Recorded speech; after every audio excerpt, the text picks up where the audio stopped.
Good morning everyone, today we're going to be talking about my gear because a lot of people have been asking what gear are you using, what augments are you using, and so today's video is dedicated for you guys. But before we jump into all of that, if you're new to the channel, I upload NGS content daily, so if you do play this game, I would really appreciate a subscribe as it really helps out the channel.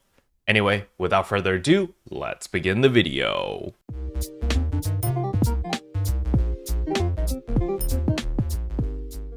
So the very first thing I want to go over is of course my stat information over here, and the main thing that I want to point out is of course my potency. My potency is 181.2%, so I want to say that it's slightly above average, but it's not like insane, okay? And the reason for this is of course because of my damage adjustment. You can see that my damage adjustment is 73.3%.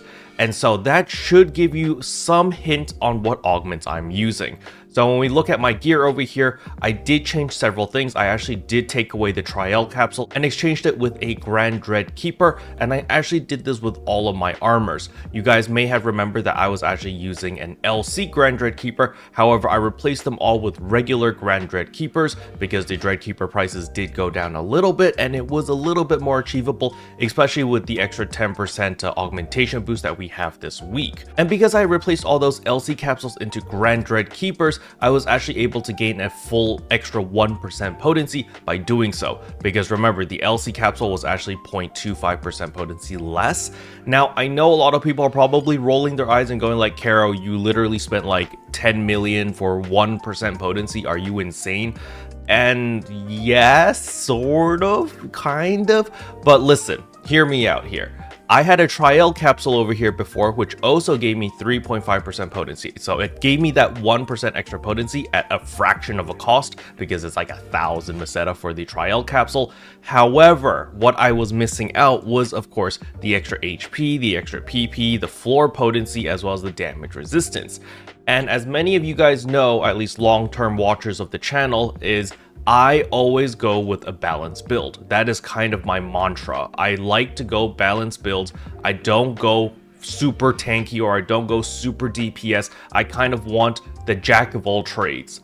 And that is kind of what this build is all about. So if we look at the stats of my armors over here, you can see that I gain 95 HP as well as 19 PP per piece of armor because they're all using the exact same augments. As for my weapon itself, I get 95 HP and I get 24 PP. Now I know some of you guys are probably looking at my weapon going, okay Caro, where is this 24 PP coming from? If you said you use the same augments as your armors, how come this one gives you more PP? And the reason for this is because of my XD capsule over here. This is just an extra XD capsule that I had laying around, which gives me HP as well as PP, but I do lose out a little bit on floor potency. If we look at my Parfait over here, this actually gives me 3% floor potency at 4% regular potency, versus this one gives me 4% regular potency, but it only gives me 1.5% floor potency, but I do get the extra 10 HP as well as 3 PP.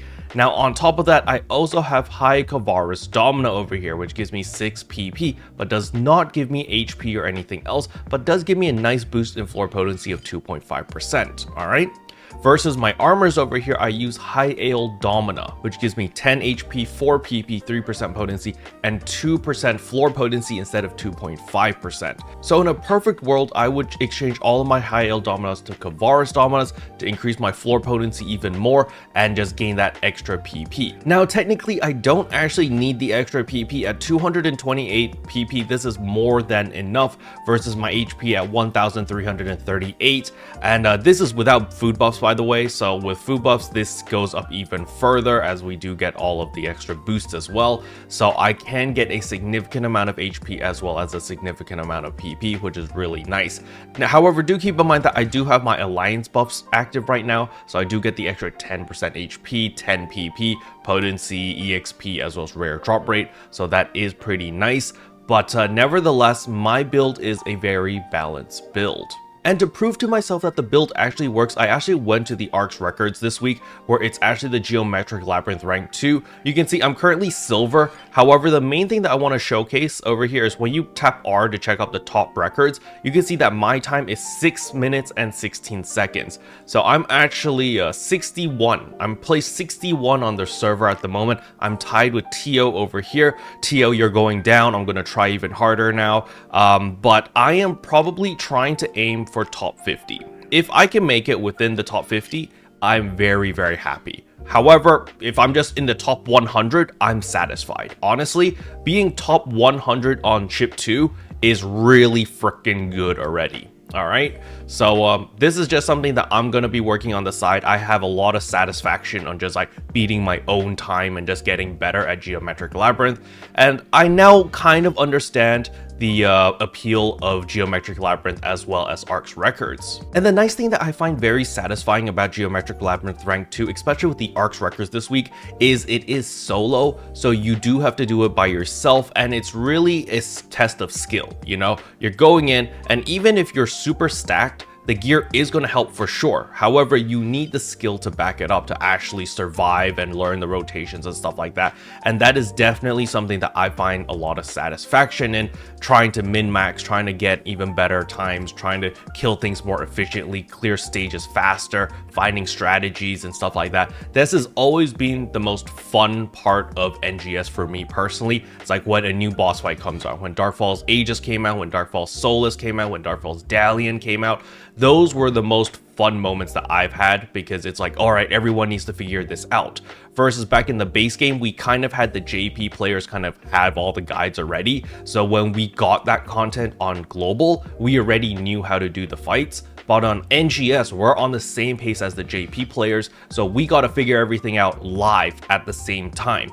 And personally, I feel that is the most fun. I really enjoy this, trying to figure things out and trying to, like, you know, see, okay, so what should I do in these certain phases in order to min-max my damage? What should I do to survive during these phases and stuff like that? Personally, I have a lot of satisfaction from just clearing the stages like that. But now I want to talk about the downsides of my build right now. So the main downside of my build right now is I'm still using Octo armors. I really should have upgraded to the Aina armors before I did any augmenting. However, it was a little bit too late already, as you know, my Octo armor Argas were upgraded like ages ago. But looking retrospectively, I actually changed a lot in my augments. You know, I changed my Hal Finale to Lux Hal Finale, I changed my Gigas Maste to Gland Gigas Maste, I put in Grand Dread Keeper, and like that's already 3 very expensive upgrades already. Like I could have just switched out my Octo armor into the Aina armor at any time before I put these 3 expensive augments in.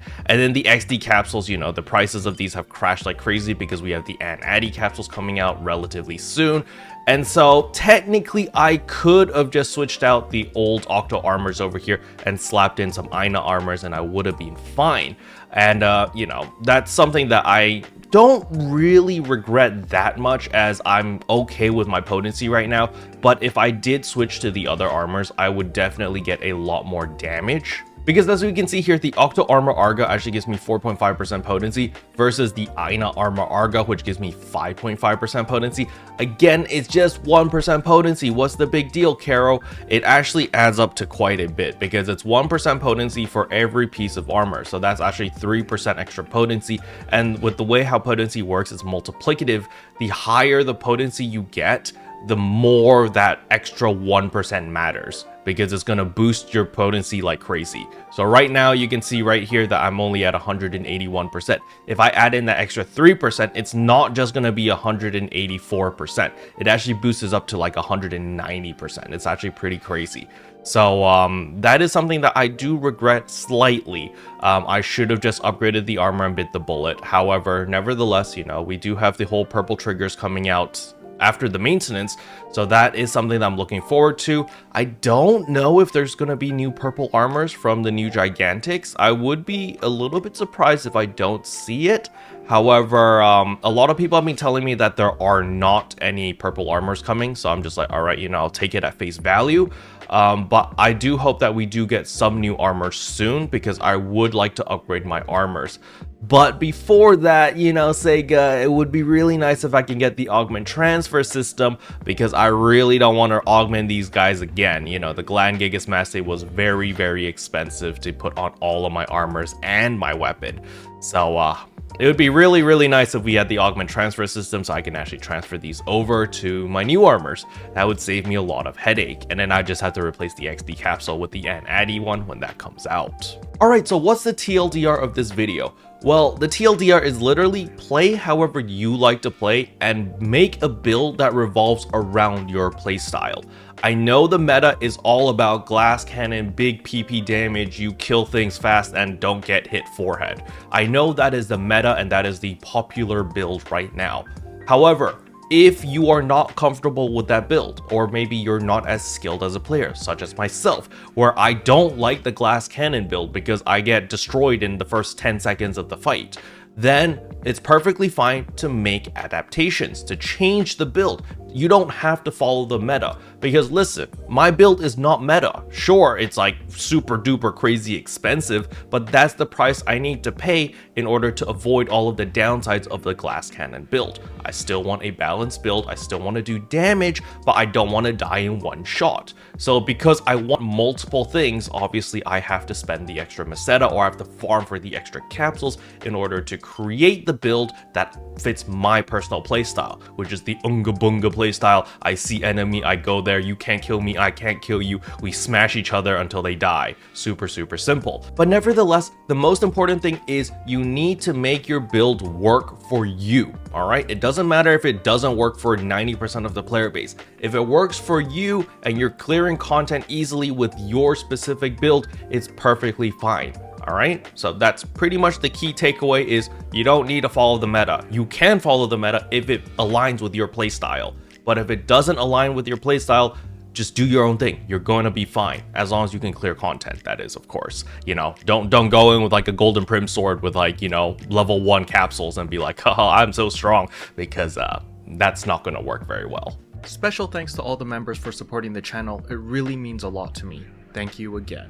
But yeah, that's all I wanted to cover in today's video. Hopefully you guys found it helpful. If you did, I would appreciate a like and a subscribe, and I'll see you guys in tomorrow's video. Bye.